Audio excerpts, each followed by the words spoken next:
This channel does not promote any violent, harmful, or illegal activities. All content provided by this channel is meant for an educational purpose only. SIR শুনানির সময়সীমা নিয়ে তাহলে কি চাপে commission? মাত্র 3 সপ্তাহে 94 লক্ষ এবং তারও বেশি এখন যা অন্তত খবর পাওয়া যাচ্ছে এতজন ভোটারের তথ্যগত গরমিলের সমাধান সম্ভব? কমিশনের বৈঠকে এই প্রশ্ন তুলেছেন রাজ্যের জেলা শাসকরা, এমনটাই সূত্র মারফত খবর মিলছে। 1 ফেব্রুয়ারি পর্যন্ত লজিক্যাল ডিসক্রিপেন্সির শুনানি চলার কথা, কিন্তু লজিক্যাল ডিসক্রিপেন্সির ক্ষেত্রে কোন নথি গ্রাহ্য তা এখনো স্পষ্ট করেনি কমিশন। ফলে তথ্যগত গরমিলের যাচাই এখনো শুরুই হয়নি। এবার এত কম সময়ে কিভাবে এই বিপুল সংখ্যক নথি যাচাই করা সম্ভব, এই প্রশ্ন তুলেছেন জেলা শাসকরা। তারা শুনানির সময়সীমা বাড়ানোরও আর্জি জানিয়েছেন।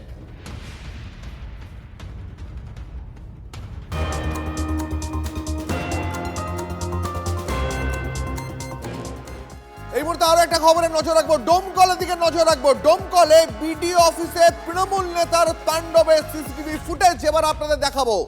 গতকাল ছবি দেখিয়েছিলাম, এবার সিসিটিভি ফুটেজ দেখাবো। আবাসের টেন্ডার না পেয়ে তাণ্ডব চালানোর অভিযোগ ওঠে শাসক নেতার বিরুদ্ধে। এই ঘটনায় বিডিও তরফে ডোমকল থানায় অভিযোগ দায়ের করা হয়েছে। বিডিওর দিকে তেড়ে যান তৃণমূলের পঞ্চায়েত সমিতির পূর্ত কর্মাধ্যক্ষ। বিডিওকে অফিসে ঢুকে হেনস্থা করেন আরেকজন তৃণমূল নেতা। রক্ষী থাকায় অল্পের জন্য রক্ষা পেয়ে যান বিডিও। এবার সামনে এলো সিসিটিভি ফুটেজ। আরো একবার সেই ছবি দেখাচ্ছি। গতকাল আপনাদের দেখিয়েছিলাম ডোমকলে বিডিও অফিসে ঢুকে তৃণমূল নেতা তাণ্ডব চালিয়েছিলেন, সেই ছবি গতকাল আপনাদের দেখিয়েছিলাম। এবার সামনে এলো সেই মুহূর্তে সিসিটিভি ফুটেজ। আমাদের প্রতিনিধি কৌশিক এই মুহূর্তে আমাদের সামনে রয়েছে। কৌশিক, এই তৃণমূল নেতাকে যিনি হুমকি দিচ্ছেন, বলতে শোনা যাচ্ছে চাকরি করতে এসেছিস, কথাটা শুনতে পাওয়া যাচ্ছে। তার মানে কতটা সাহস এই অভিযুক্ত তৃণমূল নেতার যে বিডিও অফিসে ঢুকে বিডিওকেই উনি শাসানি দিচ্ছেন? দেখো দীপ, একদমই তাই। যে রাহুল খান নামে এই যে যুব তৃণমূল নেতা রয়েছে, তিনি কিন্তু বিডিও অফিসে ঢুকে এরকমই শাসানি দিচ্ছে এবং এর পাশাপাশি যখন পুলিশ রয়েছেন ডোমকল থানার, সেই পুলিশের সামনে বলছেন যে অনেক বিডিওকে আমি সাইজ করেছি, একদম চাঁচাছোলা ভাষায় আক্রমণ করছেন। এবং এই যে আক্রমণ এবং বিডিও যে সরকারি আধিকারিক, তাদেরকে কোথাও যেন সোজা করার নিদান দিচ্ছেন। এই ঘটনাটি গতকাল ঘটেছিল একটি টেন্ডার সংক্রান্ত এবং আবাস যোজনা বিভিন্ন সম্প্রদায়ের বিভিন্ন বিষয় আলোচনা সংক্রান্ত বিষয়ে। যখন টেন্ডারে সই করতে রাজি না হয় বিডিও এবং সেই সব বিষয়গুলি তদন্ত করে সই করার কথা বলেছিলেন, তারপরে কিন্তু এইরকম ঘটনা ঘটে। এবং পরবর্তীতে যে সিসিটিভি ফুটেজে সামনে এসেছে যে রাহুল খান নামে যে যুব নেতা রয়েছে, তিনি কিন্তু বিডিও অফিসের যে বিডিওর মেন গেট দরজা বিডিওর ঘরে, সেখানে কিন্তু সজোরে লাথি মেরে তার ঘরে ঢুকছে।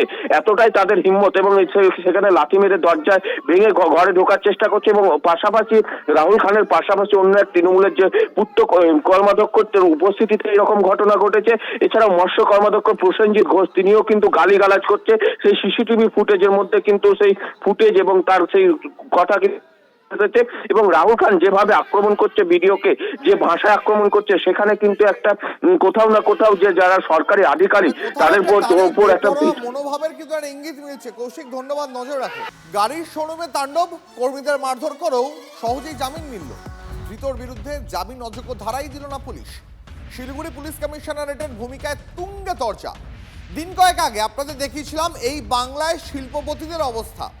জলপাইগুড়িতে গাড়ির শোরুমে ঢুকে দুষ্কৃতীরা তাণ্ডব চালিয়েছিল, ভাঙচুর চালিয়েছিল। সেই তাণ্ডবের 4 দিন পর অবশেষে পুলিশ একজনকে গ্রেপ্তারও করেছিল, কিন্তু যাকে গ্রেপ্তার করা হয়েছিল ধৃতকে, তার বিরুদ্ধে জামিনযোগ্য ধারা দেয় পুলিশ। ফলে অনায়াসে জামিন পেয়ে যায় ধৃত। পুলিশের এই ভূমিকাতেই প্রশ্ন তুলে ক্ষোভ দেখানো অভিযোগকারী শিল্পপতি। It is a mockery of a system. There is no law and order. এই সব করে অ্যাটেম্প টু মার্ডার করে, আপনি ক্লিয়ার ভিডিও ফুটেজ আছে। আর সিন্ডিকেট মানে কি অর্গানাইজ ক্রাইম, একজন তো আর করেনি, বাদ বাকিজন ফ্রিলি ঘুরছে এখানে, তাকে কাউকে ধরা হয়নি।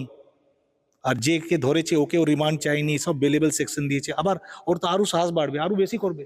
3 জনের নামে মামলা করেছে, পুলিশ একজনকে অ্যারেস্ট করে পাঠিয়েছে। তার আজকে মাননীয় সিজিএম কোর্ট জামিন দিয়েছে, বাকি 2 জন আছে এই কেসে। এদের জমি নিয়ে সিভিল কোর্টে মামলাও চলছে। সেই সিভিল মামলা লাইনে সিভিল জাজ জুনিয়র ডিভিশনে পেন্ডিং আছে।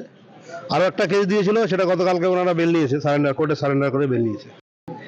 পশ্চিমবাংলায় মমতা ব্যানার্জির পার্টিকে যে টোলা তুলে দিতে পারবে, যে বালু গরু ছাগল থেকে আরম্ভ করে কয়লা লুট করতে পারবে, চাকরি লুট করতে পারবে, মা বোনের ইজ্জত দিবে, তাদের মর্যাদা এই দলে বেশি।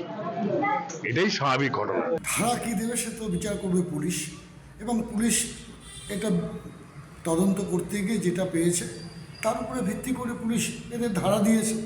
তো সেই ধারাতে অনুযায়ী কোর্টে গেছে, কোর্টে গিয়ে সেখানে তারা তাদের মতন করে উকিলের মাধ্যমে তারা বেল নিয়েছে। এটা তো পুলিশের ব্যাপার, এর সাথে তো আমাদের কোনো ব্যাপার নেই।